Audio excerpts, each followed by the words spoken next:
Service പെൻഷൻകാരുടെ അവകാശങ്ങൾ പുതിയ സർക്കാരിനെ ബോധ്യപ്പെടുത്തുമെന്ന് Kerala state service pensioners association.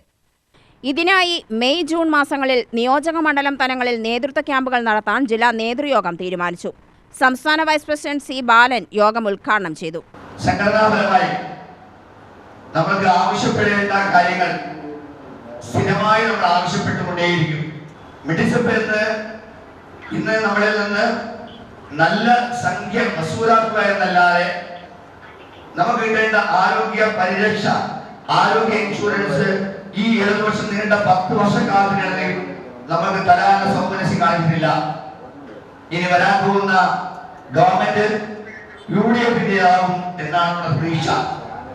അന്ന് നമ്മൾ നൽകുന്ന ഇൻഷുറൻസ് പ്രീമിയം കൃത്യമായി അടയ്ക്കാൻ നമ്മൾ തയ്യാറാകുമോ, കൃത്യമായി അതിന്റെ പരിരക്ഷ ഓരോ സംസ്ഥാന സർവീസ് പെൻഷൻകാരും കിട്ടുന്ന വിധത്തിൽ വരുന്ന ഗവൺമെന്റ് അതിനു വേണ്ട കാര്യങ്ങൾ ചെയ്യുമെന്ന് നമുക്ക് ഉറപ്പാണ്.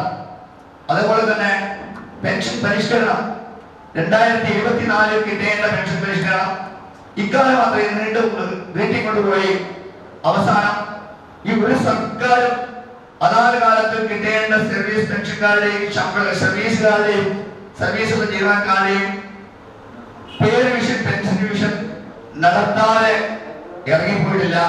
നാളിതുവരെ ആദ്യമായാണ് ഇടതുപക്ഷ സർക്കാർ നമുക്ക് തരേണ്ട പെൻഷൻ പരിഷ്കരണം നടത്താതെ വ്യക്തമായ രൂപത്തിൽ ഒരു കമ്മീഷൻ പോലും വെക്കാതെ ഇറങ്ങിപ്പോയിട്ടുള്ളത് എന്ന് ഈ അവസരത്തിൽ നാം സ്മരിക്കുന്നു. ജില്ലാ പ്രസിഡന്റ് കെ ബാലകൃഷ്ണൻ അധ്യക്ഷത വഹിച്ചു. രാമനാഥൻ, ഗോപിനാഥൻ, ഭക്തവത്സലൻ, ആർ മണി, ഗ്രേസി, സുവർണൻ, ശൈലജ എന്നിവർ സംസാരിച്ചു. മുൻ സംസ്ഥാന പ്രസിഡന്റ് കരുണാകരപിള്ളയുടെ ചരമദിനത്തിൽ അദ്ദേഹത്തെ അനുസ്മരിച്ചു. സംസ്ഥാന സമിതി അംഗം M ഉണ്ണികൃഷ്ണന്റെ നിര്യാണത്തിൽ യോഗം അനുശോചിച്ചു. UTV news, Palakkad.